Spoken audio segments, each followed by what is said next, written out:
Hi everyone, welcome to MR Learning Circle. So this is the 6th lecture in our MCQ series for the preparation of microbiology section for your upcoming GATE examination. So today we are going to complete the topic that is light, phase contrast, fluorescence and electron microscopy. I hope you all have watched the previous videos. And if not, then please go and watch the previous videos also. Lecture 1 to 5. The playlist is mentioned above like in the iCard. So you could go and directly find out the playlist and watch all the videos. And every video is very beneficial, very important, very informative for your upcoming GATE examination. So let's start. So the first question is, the resolving power of the light microscope primarily depends on A.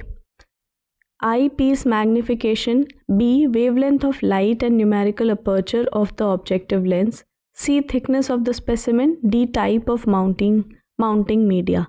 So the correct answer for this question is option B. Wavelength of light and numerical apertures of the objective lens. Question 2. Bright field microscopy is limited in observing unstained bacteria because A. Bacteria are too small to focus. B. Low contrast between cells and background. C. Bacteria do not scatter light. D. Light is absorbed by water. So the correct answer for this question is option B. Low contrast between cell and the background. Question 3. Immersion oil is used with high power objectives to A. Increase magnification. B. Reduce light refraction and improve resolution. C. Stain the specimen. D. Prevent lens overheating. So the correct answer for this question is option B. Reduce light refraction and improve resolution. Now question 4. Color illumination in bright field microscopy is A. Provides uniform illumination and optical contrast. B. Stains the specimen. C. Reduces magnification. D. Enhances fluorescence. So the correct answer for this question is option A. Next is which of the following can be directly observed with a light microscope without staining? A. Virus. B. Bacterial cell wall structure. C. Large protozoa like amoeba. D. Ribosomes. So the correct answer for your question is option C. Large protozoa like amoeba. Now question 6. Phase contrast microscopy converts A. Fluorescence into bright image. B. Differences in refractive index into amplitude differences for contrast.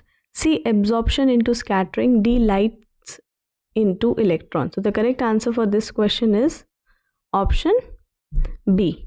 Differences in refractive index into amplitude difference for contrast. Question 7. Phase contrast microscopy is particularly useful for A. Fixed stain slides. B. Observing live motile bacteria or organelles. C. Electron dense structure. D. Measuring DNA sequences. So the correct answer for this question is option B. Observing live motile bacteria or organelles. Question 8. The annular diaphragm in phase contrast microscopy. A. Controls light wavelength. B. Produces a hollow cone of light to enhance phase differences. C. Fluoresces upon binding DNA. D. Magnifies the specimen.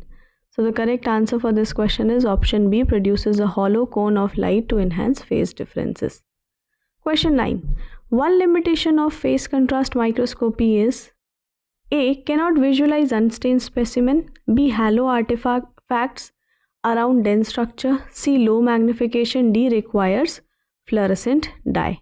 Correct answer for this question is B. Halo artifacts around dense structure.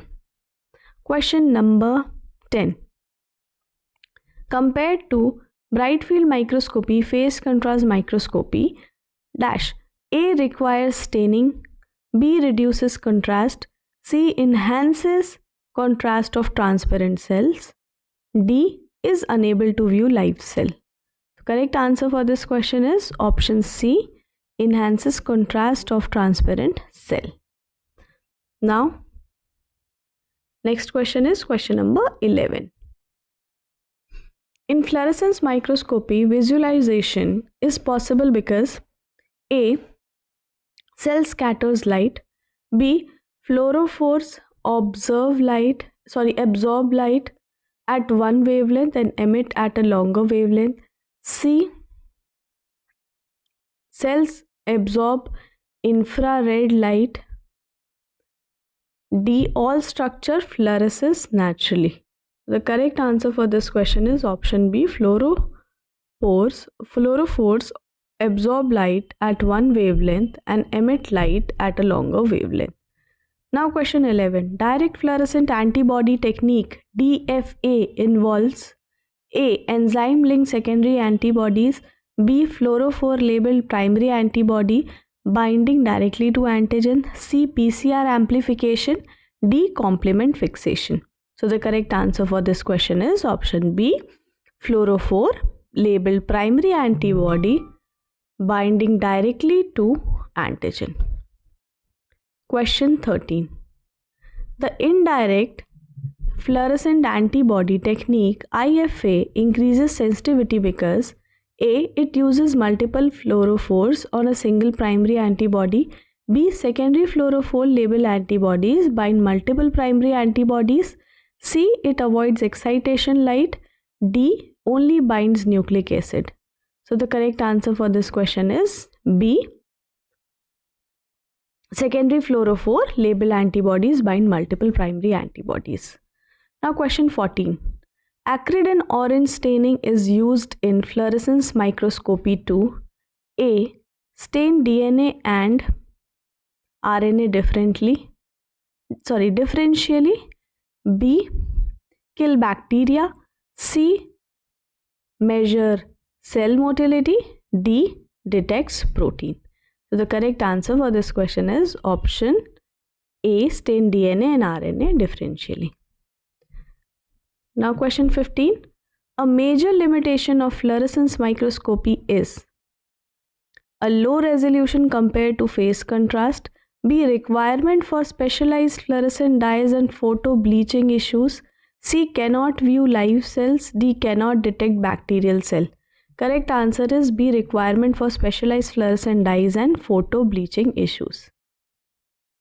Now question number 16. Transmission electron microscopy provides A. 3D surface images of cell. B. Detailed internal ultrastructure of thinly sliced specimen. C. Images of live microbes. D. Fluorescent detection. So the correct answer for this question is option B. Detailed internal ultrastructure of thinly sliced specimen. Now question 17. Scanning electron microscopy is used to A. Visualize internal organelles. B. Observe 3D surface morphology of microbes. C. Quantify DNA contents. D. Detect fluorescent protein. So the correct answer for this question is option B. Observe 3D surface morphology of microbes. Question 18. A major limitation of electron microscopy is A. Low magnification. B. Requires vacuum and fixed dehydrated specimens. C. Cannot resolve viral particles. D. Cannot use staining. So the correct answer for this question is option B. Requires vacuum and fixed dehydrated specimen. Question 19. Negative staining in electron microscopy. A. Stains internal structure. B. Stains the background to visualize small microbe like virus. C. Uses fluorescent dye. D. Only works with bacteria.